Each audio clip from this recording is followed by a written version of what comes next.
This is the Voice of Morgantown podcast. I'm Tyler Pepe. I'm Brandon Cork, and this is a WVU Sports podcast by two suffering WVU fans. All right, guys, before we get into it, please follow us on YouTube, hit that subscribe button, and whether you love us, hate us, or if you're indifferent about us, just tell us how you feel about this interview coming up and tell us your thoughts on every episode that you listen to. So let's dive into it. Ever since we interviewed former Troy walk-on Tanner Blatt, we wanted to interview somebody with an opposite viewpoint, somebody who is a pro Neal Brown supporter, because we think it's important to give both sides their opportunity to voice their opinion and tell their side of the story. So tonight we are going to be joined by Joe O'Quinn from the Troy Boyz podcast. Joe is a diehard Troy supporter and, much like us, follows everything his favorite team does on the field, behind the scenes, any information he can get. So I think we're going to get a lot of info tonight. Joe, thanks for joining us. We appreciate it, man. No, thank you so much. Thank you so much for having me, guys. Really happy to be here. Yeah, looking forward to get some perspective from, I guess, the other side of the field so that we can kind of hear your thoughts that are probably much more positive than 80% of Mountaineer fans' thoughts. I can only imagine, for sure. Yeah, I mean, sometimes I feel like we're so close to what's happening that it's just interesting to hear an outside perspective. So let's just dive right into it. Troy fans, of course, have a lot of good memories from Neal Brown's tenure there. He went 35-16 with Troy in just 4 years. And so what do you think? What is it that made Neal Brown so successful during his time at Troy? What made him a good head coach? I think there were several reasons. I think one of the first reasons that he was more successful at Troy than he's been at West Virginia is just the way that he started. When he came to Troy, he was taking over for the end of the career of Larry Blakeney. Now, if you guys don't know, Coach Blakeney coached at Troy for over 20 years, was a living legend, but his time at the school and on the sidelines had just kind of passed him by. It was time. He finished the season in 2014 with his name on the field. It was named after him, and 3 wins. We went 3-9. So I think people were just excited to get a breath of fresh air. And Neal Brown was, in a way, everything that Larry Blakeney was not. Larry Blakeney was old school, deep Alabama roots. Everybody had a story about Larry Blakeney shotgunning a beer on University Avenue after a win. That's just the kind of guy he was. Neal Brown was this young guy, fresh-faced, talking about going to church on Sunday morning instead of staying up late on Saturday night. And so he got a real grand entrance into Troy. Whereas as I look at when Neal goes into West Virginia, obviously, as Troy fans, we were all like, man, they're getting this great coach. But as I looked around, even at the time when it happened, there were a lot of West Virginia fans that were feeling pretty jilted by Coach Holgorsen and that whole move to Houston, which seemed like to some West Virginia fans, maybe even a downward move from West Virginia. And so I think, Neal Brown showed up and it wasn't so much, welcome the conquering hero.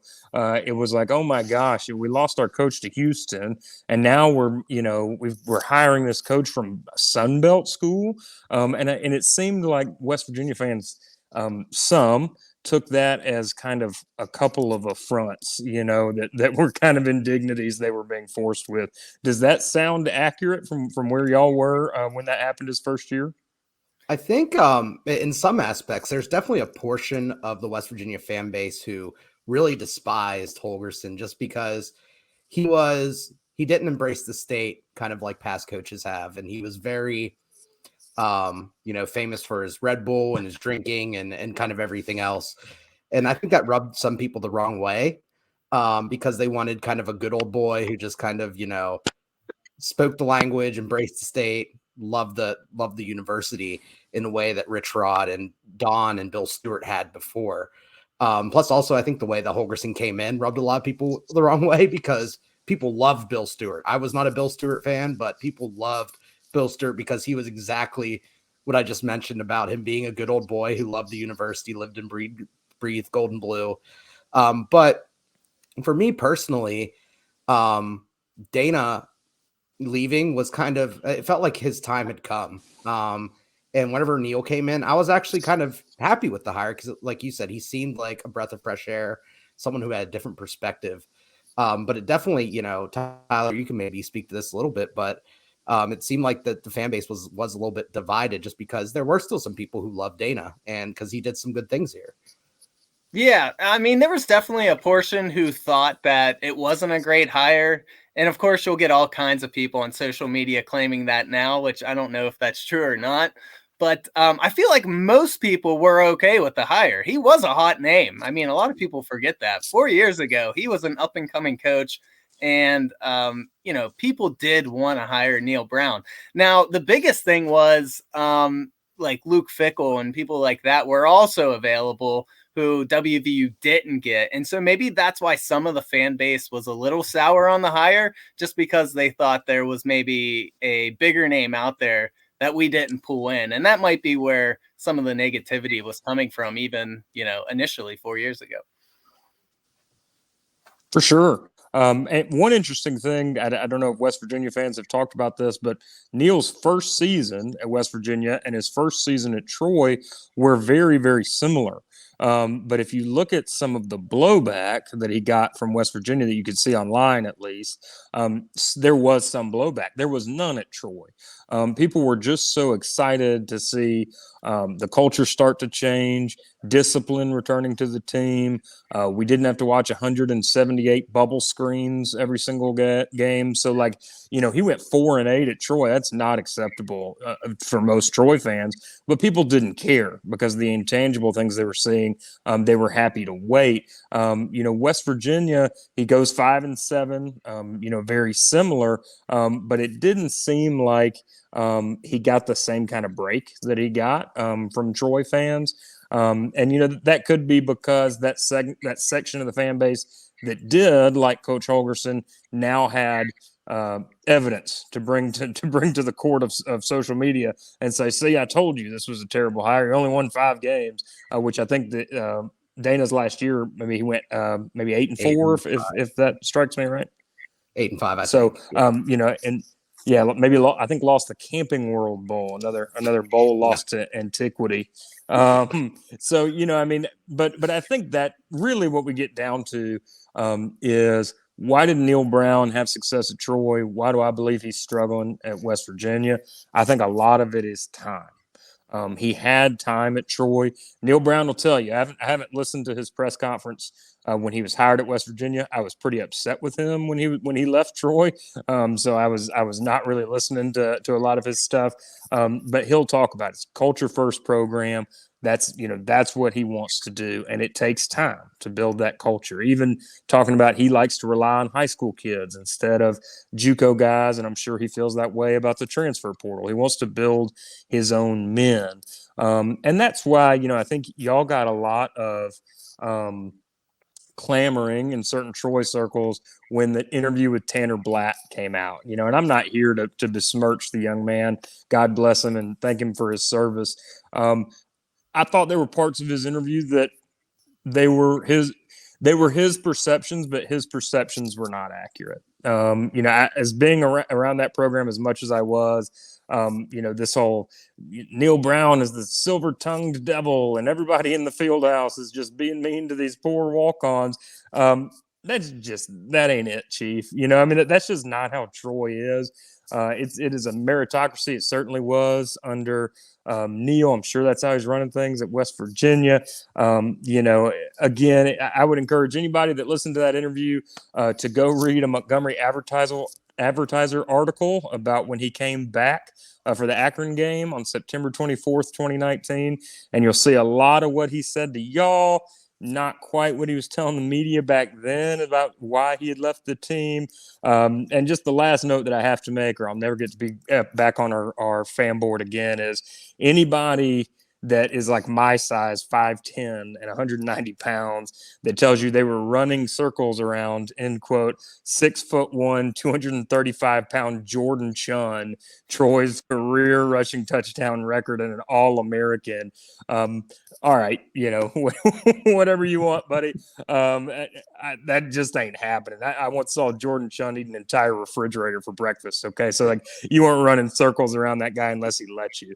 But I think that's one of the biggest differences. Is he was very willing to give the time for that culture piece, and I thought his culture at Troy was one of the best that we've ever had. I don't know if you guys feel like that's been part of the problem at West Virginia or not. In my perspective, I feel like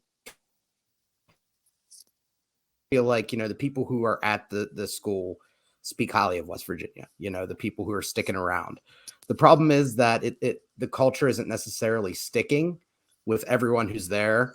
And I don't know if it's the new landscape of college football. I don't know if it's just, these kids are, maybe think higher of themselves because they're at a Power 5 university, but the culture just doesn't seem to be sticking with everyone. So, Neal, like you noted, and I thought it was a great point where he does say it here too, where he wants to build through high school.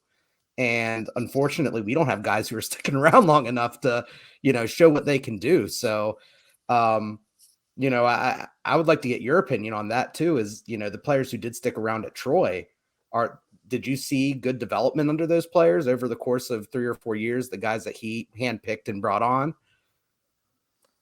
Oh, absolutely. I mean, and he didn't recruit Brandon Silvers. Brandon Silvers, for my money, is the best quarterback Troy University's ever had, period, point blank. Most people down here will tell you it's Sim Bird, who won a national title in the 60s. But Brandon Silvers, could just absolutely thread the needle with that football and do everything you asked him to do. He's been with the Jets for a little while. Now he's with an XFL squad, I think. But Brandon really came along from being kind of a smaller high school kid, not too small, but down at Gulf Shores High School, to really being an all-conference player and a 3-time bowl champion. So, and he did that with a lot of different guys. There were a lot of folks that came to Troy, but Neal was doing that at Troy in a time where it was much harder to leave. We can't go back in time and look in the 8 ball and go, how many of those guys after that, 4-8 season, whatever it was, would have gone, I'm getting out of here. I'm going to go, see if I can't become the second string linebacker at Tulsa, or whatever it might have been. We'll just never know. At the time, Neal kind of had his folks that he got recruited there, and you knew you were going to have those guys because it was so punitive to transfer. I also think another big reason, and this I think is probably a topic that y'all debate a lot. One thing that, Neal's a great recruiter. He was for us. But one thing that allowed him to be a great recruiter, the same thing that allowed even Chip Lindsey, who was not a good coach, he was a good recruiter for us. John Summerall, our current coach, has recruited really well. We're in the Sun Belt Conference, and that is a conference that has chosen to be very geographically connected to one another.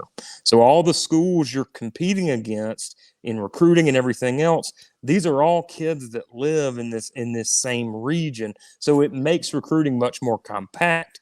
You guys are like this eastern citadel out on your own, far away from these teams in your conference that, to be honest, as an outsider, don't even seem culturally like you at all. I mean, I'm sure if I was given time, I could make a Venn diagram of West Virginia and whatever TCU and tell you the things they have in common. But it really doesn't seem like a place where y'all fit.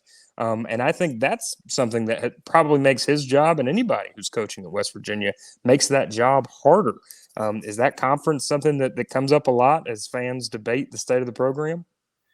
Yeah, I mean, definitely. A lot of fans still say that we should be in the ACC, which for me now, looking forward, I honestly think we're sitting better in the Big 12 because I could see the ACC kind of getting picked apart over these next 10 years.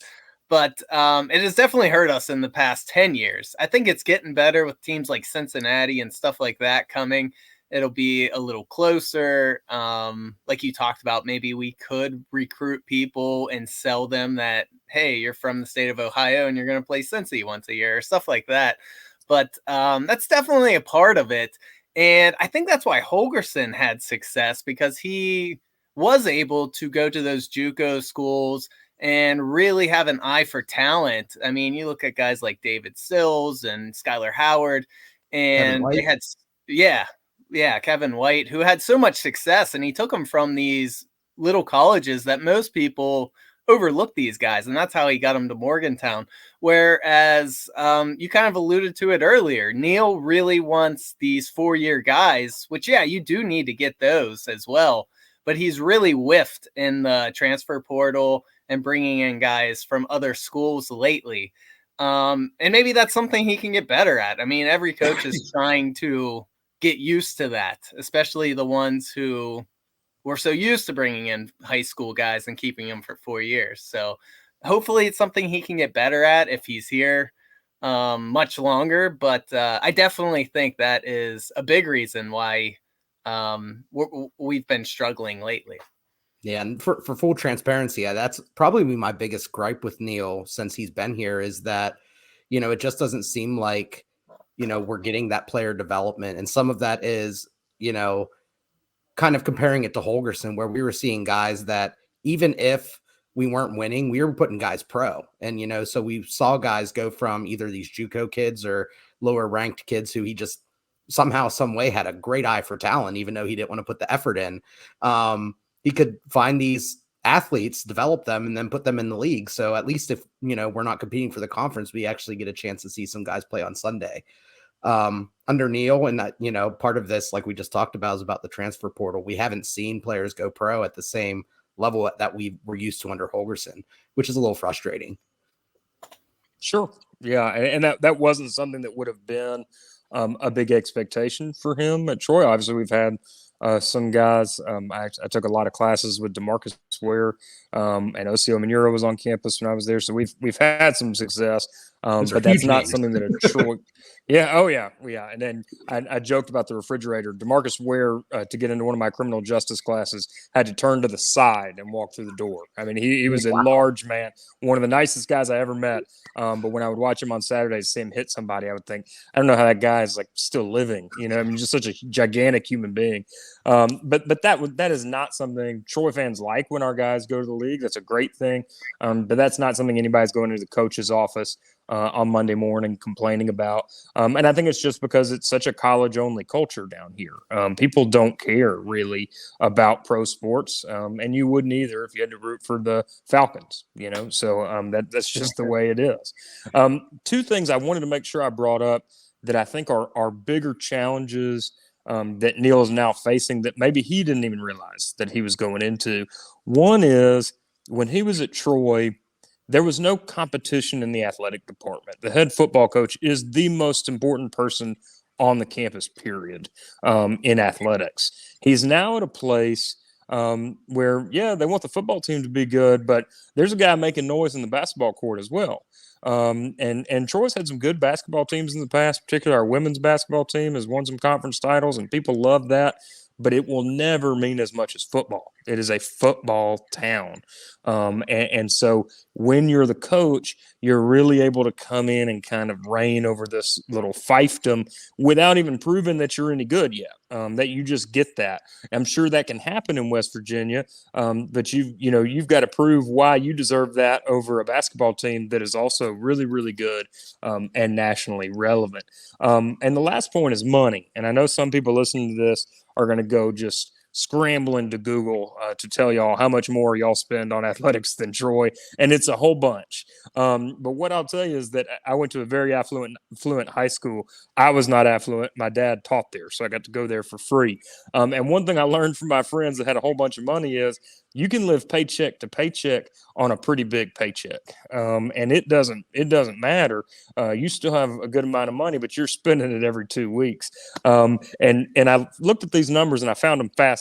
So in 2011, that's West Virginia's last year in the Big East, won the Orange Bowl, 10 games, made $72 million in athletic revenue and spent $74 million, which is not unusual. Most athletic departments are not spinning off revenue because that includes like the women's field hockey team that drive up to Syracuse or whatever.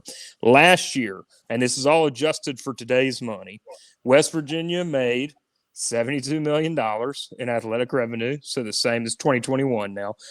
So the same amount, $8 million less than the Big 12 median, while spending $64 million. So we're spending less money at a time when most athletic departments are up 5% in their spending. We're spending less.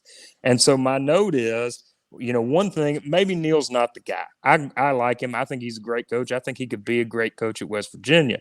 But the family table meeting is we cannot invest at G5 levels, at Big East levels, and expect Power 5 results.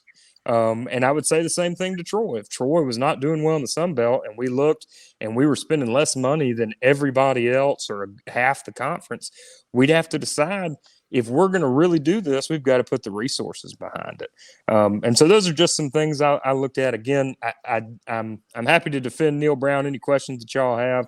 But I think there are some things in West Virginia that y'all have got to look at to determine, what kind of success level can we expect moving forward at this investment level? Yeah, I mean, obviously basketball is big in West Virginia because of Bob Huggins, and we've had a lot of success in the past 20 years in basketball, but I would still say football's king, and I think a lot of fans would agree with that. And there has been a lot of huge upgrades in facilities and stuff like that since Neal Brown has been here. Shane Lyons was responsible for a lot of that, even though he's taking a lot of heat right now and just got sent out the door, honestly. But it was more for NIL. Shane really struggled with NIL with Country Roads Trust, and so I could see how money there maybe was struggling. But yeah, I don't know. I haven't taken a deep dive and seen what they spent their money on, but I don't think that is why Neal has been struggling. What do you think, Brandon? I could be way off. Yeah, I agree. I think, I do think, the change in, I guess, culture and financial situation is something to adapt to. But I think one thing too is the change in competition. I know whenever Neal was at Troy, he competed with like LSU and then Clemson. I think there might have been a third team there too that he played pretty close to. Nebraska, that was it. And, I think that works whenever you have, that kind of shock value. You can kind of go in there, shift your game plan around. And we saw Neal get really close some years with, I'm thinking last year where we played Oklahoma before they switched from Spencer Rattler. And we lost that game 17-14. We probably could have won it, but we had a bad snap in the red zone and that blew our chances. And I think that ball control style offense works good whenever you have the guys. I think the tough thing for West Virginia is our recruiting base is we can't recruit West Virginia because we have like 5 guys a year, if that are Division I quality. Outside of that, we're recruiting against Penn State, Pitt, anyone else who wants to recruit Pennsylvania, Ohio State from Ohio. And then one of our most fertile recruiting grounds for a while when we were in the Big East, when we were playing teams in Florida, was Florida. And that recruiting base has dried up quite a bit. Neal has done a good job at actually opening up some more inroads in like Georgia and the Carolinas and places like that. But we're always just kind of getting the scraps from all the other big players around us. And I think that's an adjustment because we're not always getting like the guys who, we might be their top choice. And I think Neal's done a good job at competing more with some of those heavy hitters with guys like Rodney Gallagher, who he stole away from Penn State, Jeremiah Trotter, who we stole away from some big names in Pennsylvania. But, that's the biggest thing is, dealing with things where the talent you have on the field is lesser than what your opponents are bringing in just because they're bigger, more prestigious, and have more money. Right. Yeah, and you would think that that's a perfect situation for Neal, right? Because that's where he cut his teeth. Going into Death Valley with Troy, you would think he knows how to take less and make more. And it's been disappointing that he hasn't done that for you guys just yet.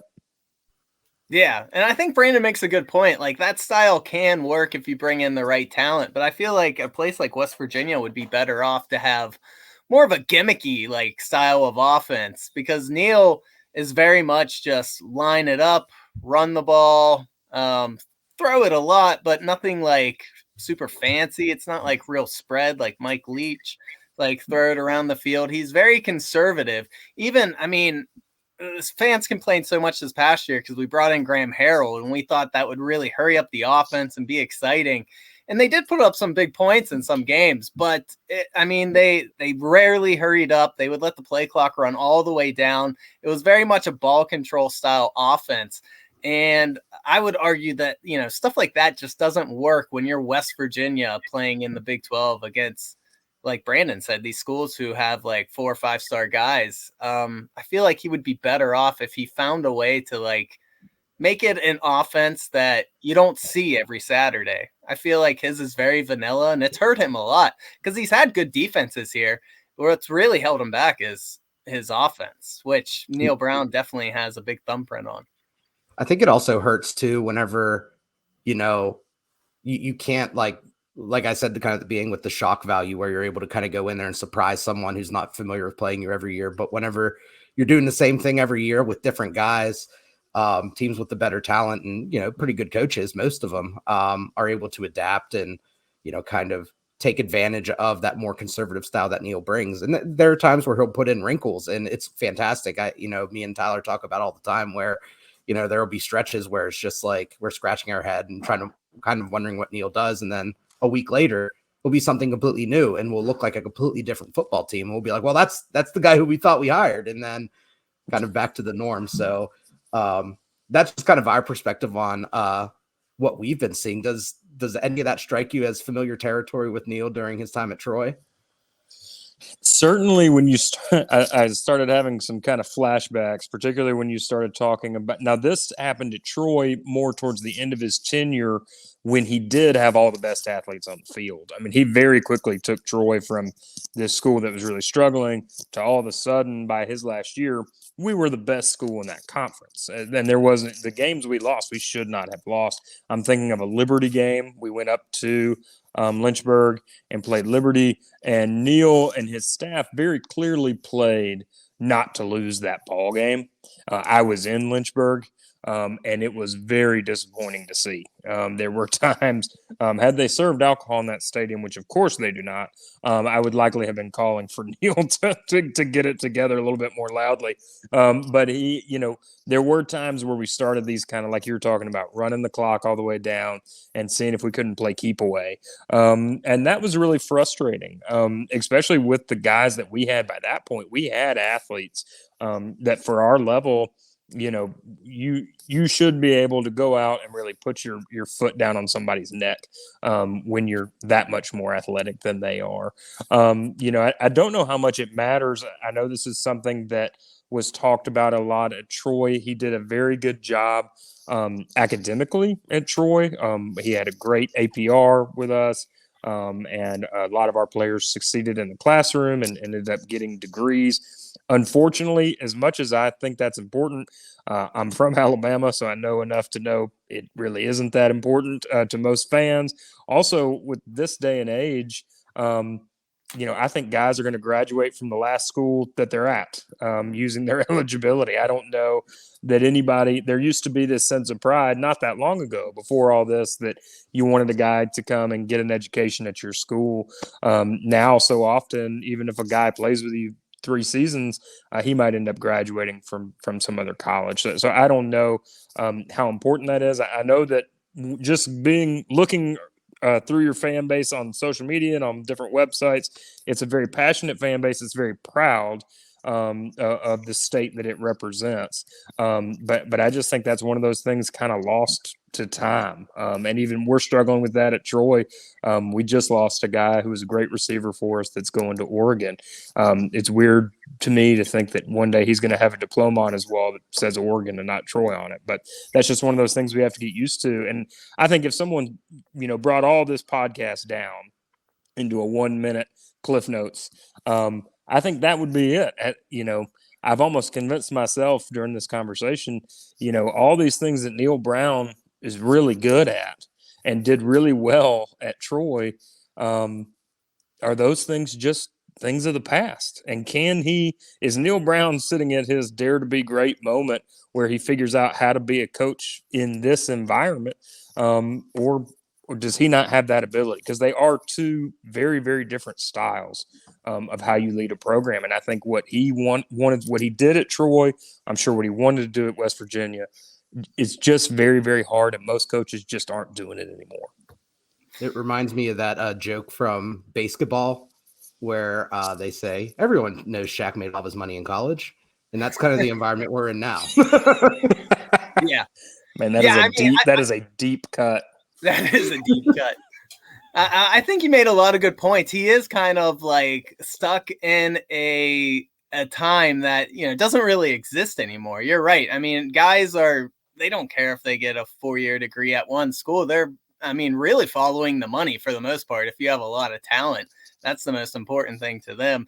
And like we said earlier, maybe he is just still trying to adapt because it's such a new college football that everyone's trying to get used to, even the fans. But the coaches are too. Let's talk about a few people. This is probably a situation you followed closely about 3-4 years ago. Vic Koenning followed Neal Brown to WVU. And as we all know, that was a big part of Neal's success when he was at Troy.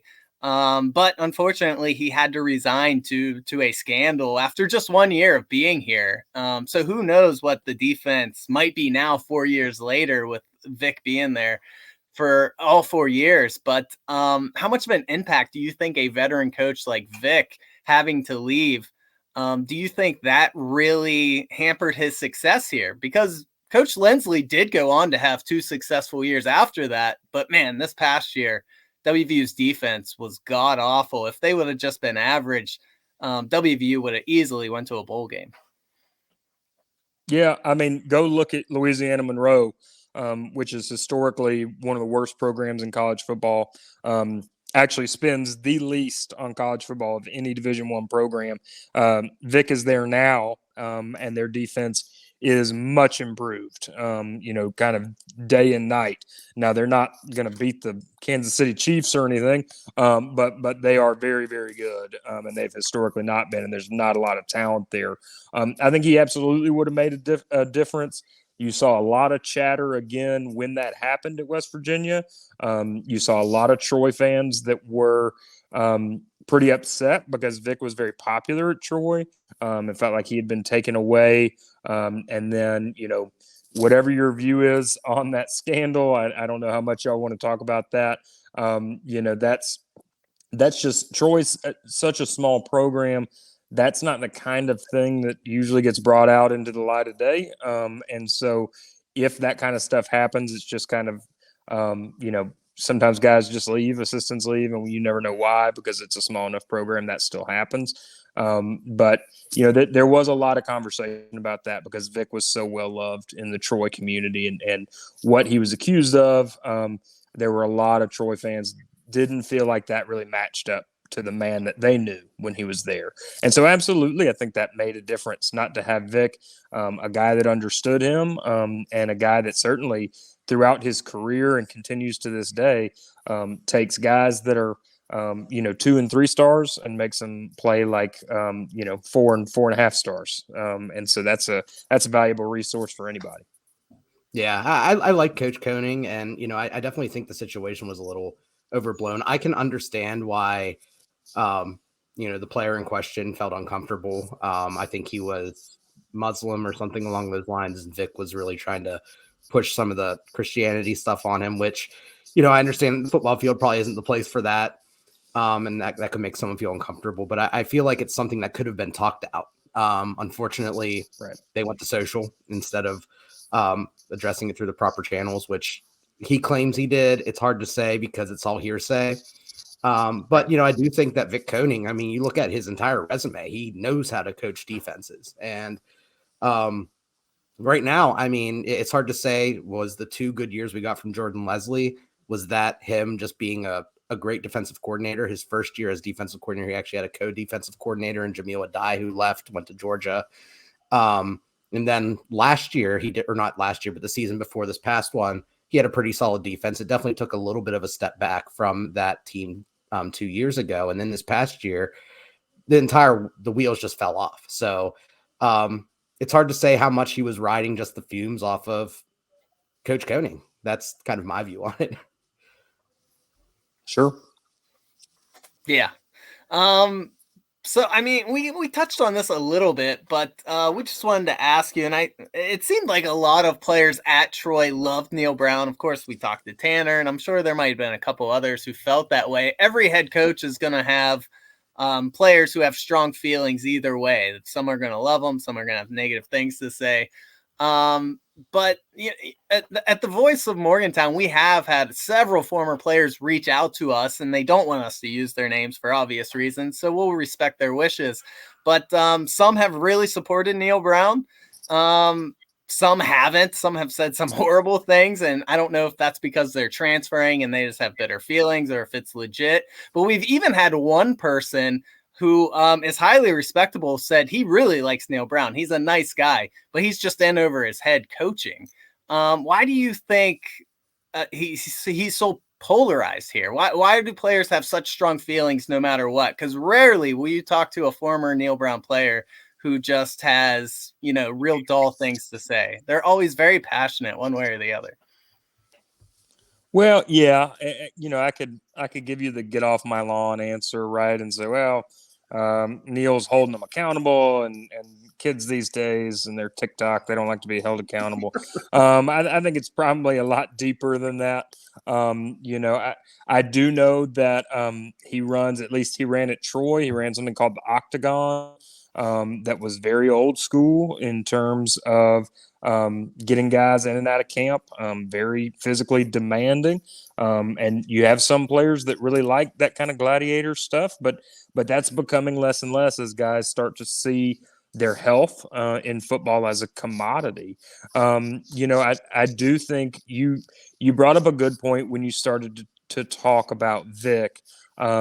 Neal Brown and his wife, very, very proud Christians, and talk a lot about their Christian faith.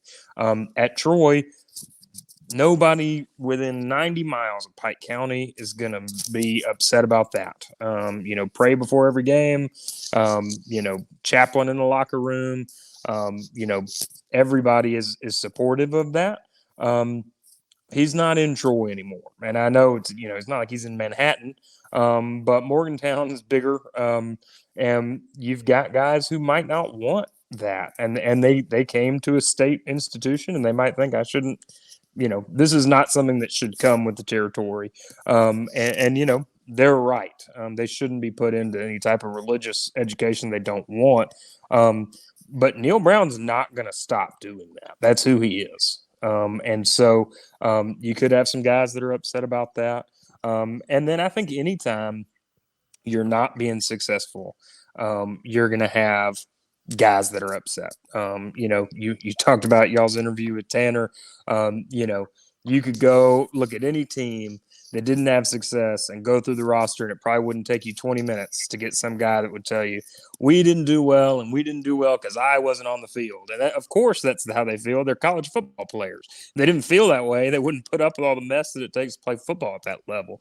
But as far as him being so polarizing up there, I do wonder if it has something to do just with the way that, because at Troy, he made his faith and that kind of thing very much a big part of his program. We had a wide receiver that converted to Christianity during one of Neal's first seasons. That was one of the good seasons, and that was something they talked about a lot. And that player hosting Bible studies and things like that. It could just be that you're you're kind of taking that to a larger audience, and maybe you're having guys tell you not interested in it. So that's something I would think is a possibility. It's always hard with the whispers out of the locker room. We get the same thing, and you really can just kind of guess at tea leaves at that point. But I think that would be something to consider. Yeah, and I think that's an interesting, I guess, I don't know what the right word is, but it's an interesting conflict between Neal Brown and Morgantown. West Virginia is a Christian state. Morgantown is not a Christian city. It is routinely ranked top 3 party schools in the country. There is some serious debauchery that goes on there. So I'm imagining some of the players are engaging. And I remember we had a 4-star quarterback under Dana Holgerson era, who I'm not going to mention his name because I don't want to, throw anyone under the bus, but he actually had to leave the program because he ended up becoming an alcoholic while he was in Morgantown and just couldn't function. So Morgantown can ruin good people. And, I can definitely see where that, I don't want to say preachy, but that's the only way I can think of saying it, preachy kind of attitude or approach can kind of contradict what these kids are doing every night down on High Street. Yeah. Yeah, I mean, I think you make a great point. It is kind of a stereotype that the South is, super religious, but it also is true. I mean, it's in the culture down there, whereas, up here, especially like how Brandon said, Morgantown, it's not. So I could see how that could maybe rub a kid who's already got negative feelings the wrong way, and then he just uses that to fuel the rest of it. Yeah, you guys bring up a lot of good points. We don't have. Sorry, go ahead, Brandon. I had one more question for Joe here. So kind of turning the page a little bit, Neal Brown called plays for you guys at Troy, and he did the first 3 years here at WVU. I know you touched on kind of the clock churning, that piece of it, but do you think that, or I guess in your experience, were you okay with him as a play caller? Do you think he got the most out of his guys, or do you think he left a little bit to be desired during at least his earlier years? I think he did. In fact, I wonder at times if the specific kind of talent pieces that he had at Troy didn't rob him a little bit of becoming a better play caller. And what I mean by that is when you have Jordan Chunn, who's so far and away a better halfback than everybody else on the field. When you have Brandon Silvers, who by the time he's a junior and senior is an absolute stud. I mean, he was Grayson McCall before Grayson McCall existed. When you have Damian Willis, a guy we got from East Mississippi Community College, who, I mean, I guarantee you that in 2018, that guy already had COVID because he could catch anything. And when you have those guys, Neal was very good at playing to those strengths. But I do wonder sometimes, if it's like when you turn on your old Xbox 360 and boot up the NCAA 2014, if you play as Alabama, you're not going to get as good as if you play as Akron, because as Akron, you got to figure out how to actually move the football. As Alabama, you just throw, 4 verts all day, you're going to be just fine. And so I do wonder, Neal's play calling seemed to work fine at Troy, but he also had gotten in such athletes that I think, run left, run right, run center to Jordan Chunn against Southern Miss to win that big ball game the year he won it. That's not real hard to call those plays. You can do that. I think you make a lot of good points, and I'm so glad we had you on because you are really painting a picture as to maybe why we haven't seen the same level as success here. You saw a lot of things that we are seeing. Honestly, it's just, kind of like what you said at the beginning, just different environments, different talent level. And that's, what's causing us not to have as much success. Neal Brown is good at keeping games close. He's just not good at winning them up here at WVU. It sounds like he had close games at Troy as well. He just had the better talent to get above and win those games. And yeah, it does seem like sometimes he's just stuck in his ways. It really does, especially on offense. It seems like he just thinks it's eventually going to work. The problem is in 4 years, it just simply hasn't. Yeah, no, I mean, I agree with you. I stand by thinking Neal's a good coach. I probably always will. But I do think one of the worst things that happened to him this year were really the lack of success that Texas and Oklahoma had. Now, they had success, but it wasn't nearly what they're used to. And before, Neal Brown defenders could have said, well, you got these two behemoths and they're going to be gone in a few years. So really, we've got to wait to judge him until we see what this conference is going to look like. Well, Oklahoma was like 6-6. I mean, this was not a team that was preventing you from excelling. They had a down year, and this is the opportunity that you would have hoped. A team like West Virginia could have stepped through that void. And so I don't know what's going to come of him. It seems like y'all's university is sticking with him. I think that's probably a good decision. But boy, even I'm probably the biggest Neal Brown defender you can find right now. But I would think this has got to be it. If he has another year where it's not, oh boy, 8-4 at the least, I would think. Bon Voyage from Morgantown. I mean, I don't know about y'all, but I would think this is his last shot. I would think. Yeah, I'm kind of I've been in the same boat since about halfway through last season. The one big thing, and I think it comes up to a point that you brought up earlier, where it's just the distance and geography we have to travel in order to get to any other school. But for whatever reason, over the past 2 seasons during road games, sometimes our teams just fail to show up. And seeing that for like the second year in a row where we end up going to Lubbock and, we go down 18-0 in the first quarter. We go into Austin and we're down 28-0 before halftime. We just want to see competitive football. So I like Neal as a person. I think he's a tremendous person. I love him and the way he represents the university. But college football, like we've talked about, college football has changed so much over the past, 2 or 3 years that he's going to have to show he can adapt. And right now, during the offseason, it seems like he's struggling with the transfer portal once again. I think we got a kicker and 2 guys from Kent State. And this is a big year for him. So I know we talked about it that, we would like to see him go big. And all the big names that have popped up that we've been in conversations with have come and gone. And with the 2 losses to our basketball team over this weekend, WVU is kind of in a dark place right now. Is that a lot of losses for a basketball school? Well, they're 0-2 in conference. I mean, play, we lose so many. We keep. Oh no! Okay. We were ranked I can for the first time in like, I don't know what, 2 years, 2 or 3 years, 3 years. Ranked, cracked the top 25, start conference play, lose 2 in a row, mostly because our players want to foul too much and commit stupid technicals. But yeah. Go Mountaineers. You guys definitely nailed it. I feel like 7-8 games is the bare minimum to even have Neal in the conversation to coming back. I think if he has a really bad start that he's not even going to make it all the way to the end of the season. And honestly, I think it would be justified if we have a new AD here now. We have Ren Baker, and obviously if it seems like it's not working, he's going to want to get his own guy in. That's just the way college football works now. But we don't want this all to be negative. We kind of wanted to end on a happy note. So what was your favorite Neal Brown memory during his tenure at Troy? Because you guys did have a lot of high moments when he was there. So I'll give you 2, one serious and one funny. So the serious one, I remember being down in Mobile. I don't remember what it was called. I want to say at the time it maybe was the GoDaddy Bowl. And we were there, and it was the first bowl we had gotten to.